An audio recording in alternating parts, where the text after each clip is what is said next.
Welcome to Declassified Discussions. We are here to talk personal encounters with the paranormal, UFO sightings, and strange occurrences with the unknown. This is one of those stories. What's up, everybody? I'm Dave, and welcome back to the Declassified Discussions. I'm here with my friend Michael, who I haven't talked to in quite a while. Yeah, a little bit. Yeah, welcome. Thank you. I'm glad to be here. We chat a lot, but we never get to actually hang out. This might be the first time I've heard your voice. In a couple of years. Yeah, that's true. Yeah. Damn COVID. It's like we're in 2023 and we've waited so many years for COVID to be over. That feels like it. Just another year left to go. Yeah. Everybody hang in there. We'll make it to 2025. If you wear your mask. If you wear your mask and get your vaccine. Uh-oh. That's a whole nother episode. Yeah. Well, I've talked to the guys about doing a COVID episode, and they're like, fuck you. No way. So we're going to start this one off with some UFO encounters. Have you ever seen anything abnormal in the sky? I mean, yeah. You know, I've always been, being especially from Michigan, you know, you always are outside in the woods. You always hear creepy things. You always hear the stories of what's out in the night. But, you know, eventually you start looking up and you just see things that stand out. But, you know, when you see something go one direction of the sky and stop and go a complete different direction, you get a little confused. And I've seen that a few times with bright lights and stuff in the sky. And it always makes you kind of wonder what it is or who it is, really. There's a lot of woods in Michigan. Yeah, there's a lot. I'm sure there's something else out there. Being from Connecticut, a lot of woods out there too. I talked about it on the first episode of Frankie about seeing black triangles in Connecticut. I have this one thing when I was a kid about seeing lights, and I'd get freaked out in my room because the house I grew up in had a skylight window and my bed was right underneath it. Yeah, it would freak me the fuck out. It was scary. Yeah, no, hell no.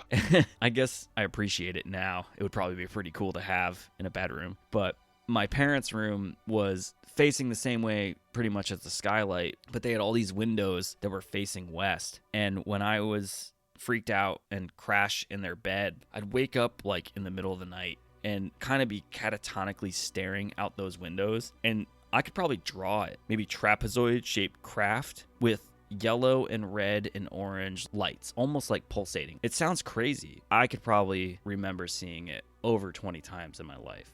And it was just from that angle. And it was just like you were sitting there and just staring at it. Yeah, it's weird. Super weird. I wonder what that was. Yeah, you know, I mean, it was very rural. You ever seen it since leaving your house? Nope, not that house. Yeah, it's a trip. I wonder what that could be. Could be anything. But I moved out of that house when I was about 12 years old, so nothing. Yeah, that's how I am with my dad's house originally. And you have a pretty interesting story about that. Yeah. I mean, there's always something weird going on there. You know, we always just kind of joked around about it being haunted. I remember being a kid when you run up the stairs when you turn the lights off, because they always tell you, you know, something would get you if you didn't turn the lights off. And I just remember one time going downstairs and, you know, I don't know if anyone was home. Maybe they just played it really well and just didn't tell me, but going upstairs one day after doing the laundry, and, you know, all the picture frames in the kitchen were just face down. And it was really weird because I could have sworn at one point my dad or his wife at the time mentioned something about that, so it like stuck in my head specifically once I noticed it. Something just stood out. And I remember feeling just really uncomfortable, but, you know, you just kind of shrug it off like maybe I just didn't notice it going downstairs, and it's the same way coming upstairs. And if it was California, you know, I'd be like, oh, it's an earthquake, but it was in Michigan, which really doesn't have that, so it always creeped me out. I don't think about it a lot anymore, but, you know, when you talk about stuff like that, it always makes me think about just how weird an event it was. And if they did do it, they never told me that they were playing a practical joke on me. So, you know, I guess thanks to them, now I'm into the paranormal and the creepy stuff, so I can't really complain too much. That's pretty wild. Normally, obviously, pictures are face up. Yeah, and I didn't like hear them fall over. You know, you'd hear a 6-inch by 6-inch picture frame fall over and land face on the ground, but they were just all where they were at, just flat. You know what it's like for things to fall over in an earthquake. It's like one every other day. You're just like, oh, just keep it going. Just another day in Los Angeles, right? Yeah, pretty much. Have you seen anything else in California?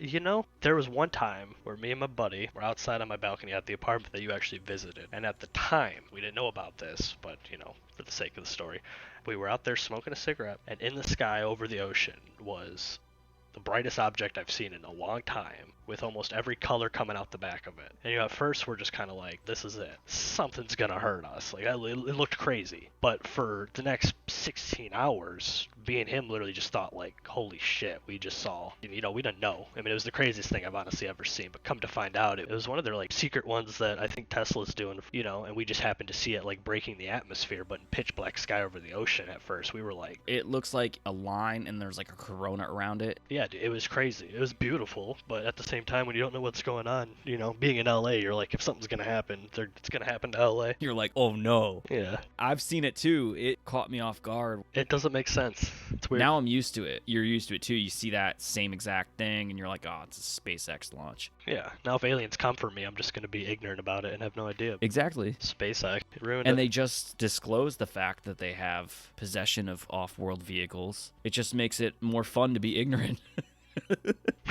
We just dropped an episode on Area 51 and S4, and it's not too far away. I know, I've kind of always wanted to drive out there. Even though you really can't get close, but just even see the signs of, like, get close and we'll kill you would be exhilarating. My girlfriend was delayed on a Frontier Airlines flight. Fuck you, Frontier Airlines. I drove from California to Vegas to meet her for a weekend during Valentine's Day a couple years ago, and she was delayed, so I had some time in Southern Nevada. So I did the whole, like, oh, I'm going to rip through Good Springs, Prim, Yeah. like all the fallout. Going for the New Vegas journeys. Yeah, so I mentioned that too in the last episode. I was like, this is a Fallout boner to drive out there. So I Yeah, for real. drove through there, and then I was like, you know what? I got like 2 hours. Let's drive north. So I drove as far north as I possibly could into Groom Lake and saw the signs and turned the fuck around. We should have gone with that raid from Facebook last year just to see what happened. Did you say that you were going to go to it? Of course I did. I would have loved it, which would have been really funny. We did too. But, I wasn't stupid. So I want to thank you for joining me. Always have fun. Well, we'll see you next time on the Declassified Discussions. Thank you for joining us. If you have a personal encounter, reach out to us at hushhushsociety@planetmail.com. And don't forget to follow the Hush Hush Society Conspiracy Hour.